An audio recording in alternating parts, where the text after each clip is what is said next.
Bonjour à tous et bienvenue dans ce chapitre consacré au géoréférencement. Lorsque nous ouvrons QGIS Desktop, l'interface se présente de cette manière. Nous cliquons sur Projet, Nouveau, pour définir un nouveau projet. Et lorsqu'on ouvre un nouveau projet, la première des choses est d'enregistrer ce projet, enregistrer sous.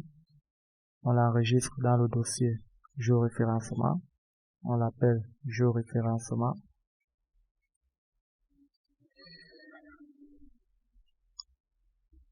Toujours dans projet, nous allons paramétrer notre projet, c'est-à-dire en ce qui concerne l'ellipsoïde et le système de projection utilisé.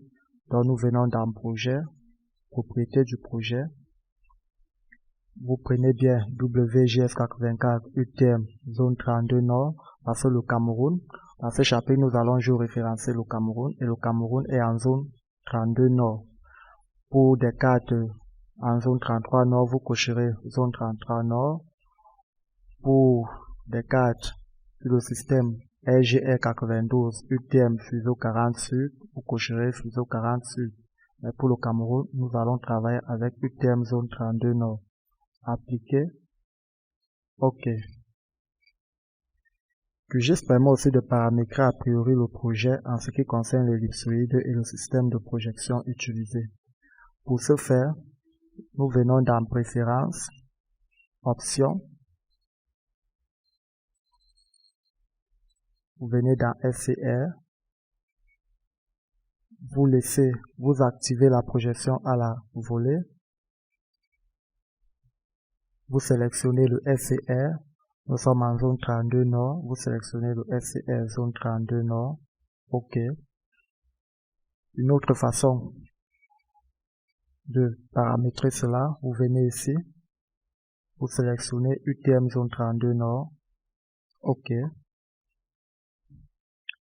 Une fois le paramétrage fini, nous passons donc à l'exercice de ce matin qui est le géoréférencement.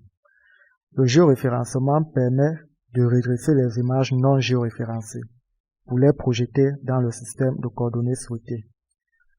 Si nous importons des couches, nous avons la possibilité d'ajouter des couches, ajouter une couche vecteur. Pour cet exercice, nous allons travailler avec Cameroun département.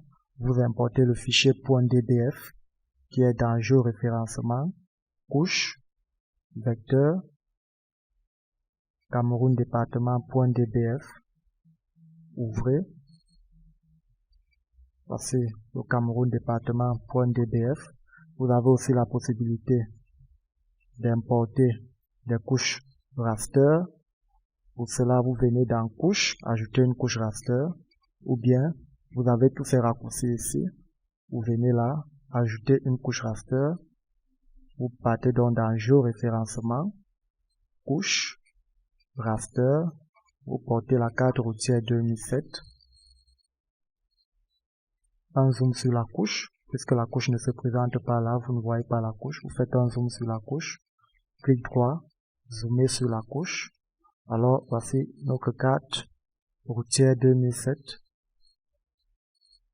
Voici la carte routière 2007. Voici la carte du Cameroun. Alors, ces deux cartes ne se superposent pas, d'où le principe de géoréférencement. Alors, pour géoréférencer, assurez-vous que dans Extensions, Installer et gérer les extensions, vous avez l'extension géoréférenceur JDAL couché, fermé.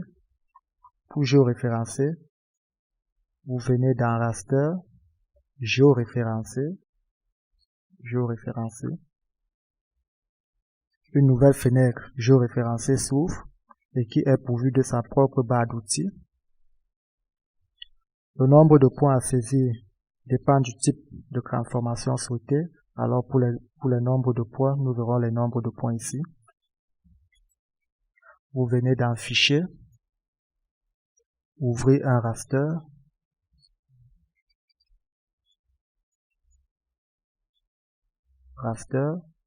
vous appelez à nouveau la carte routière qui est là. Alors ici en bas, nous avons la table des points de contrôle que l'on peut paramétrer.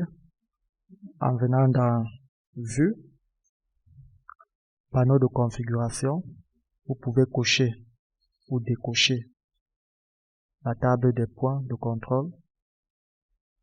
Pour ceux dont la table des points de contrôle ne s'affiche pas, venez dans Vue, panneau et cocher. Laissez cocher table de points de contrôle. Pour une carte déjà projetée comme ici, un minimum de 4 points plus un point vers le centre est suffisant. Donc nous allons donc chercher 4 points de contrôle, c'est-à-dire 4 points aux extrémités et 1 point au centre pour caler notre image. Alors nous avons deux possibilités de faire le géoréférencement. Dans cette première partie, nous allons faire le géoréférencement depuis le canevas de carte. Et ici, vous avez les outils pour faire du géoréférencement. Ici, par exemple, vous avez la possibilité d'ajouter un point de contrôle, de supprimer un point de contrôle. Par exemple, si nous voulons ajouter ce point comme point de contrôle, vous cliquez sur ajouter un point de contrôle. Vous cliquez là.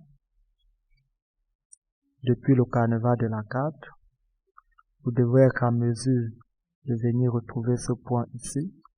Par exemple là, ça affiche ses coordonnées X, Y. OK. Vous avez déjà défini un point de contrôle. Un deuxième point de contrôle. Par exemple, le point C. Ici.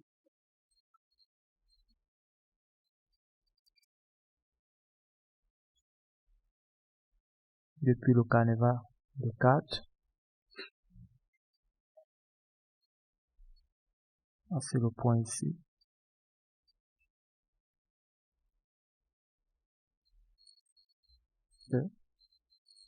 Un deuxième point de contrôle. Nous venons même ici.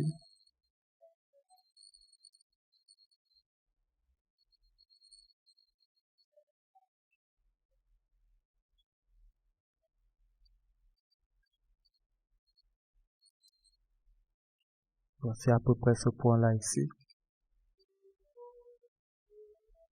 OK. Un troisième point de contrôle.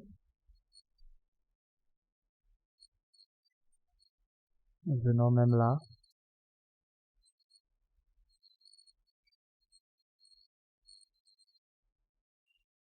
Ici.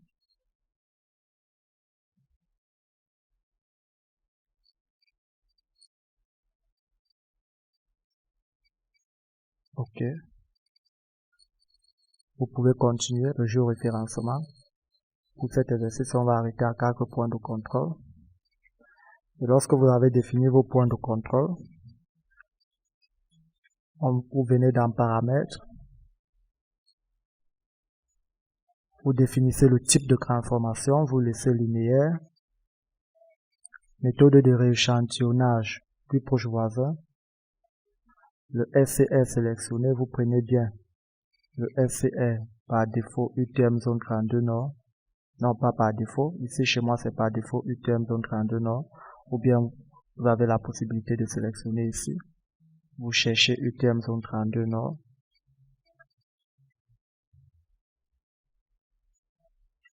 Ça s'affiche là. Lorsque vous tapez là. OK. Raster de sortie. Vous pouvez lui donner un nom. Nous allons l'enregistrer dans géoréférencement couche raster. Nous allons l'appeler cadre routier 2007 géoref. OK. Cochez chargé dans QGIS lorsque terminé. Cochez bien ici. OK.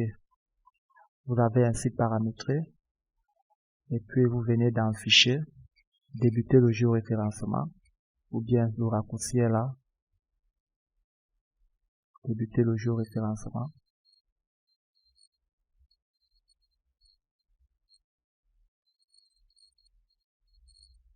Voilà, le message s'affiche. Réussite du géoréférencement. Le raster a été géoréférencé avec succès.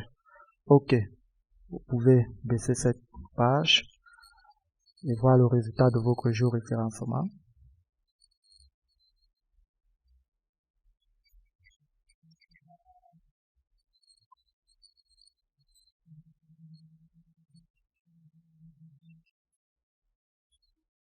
OK.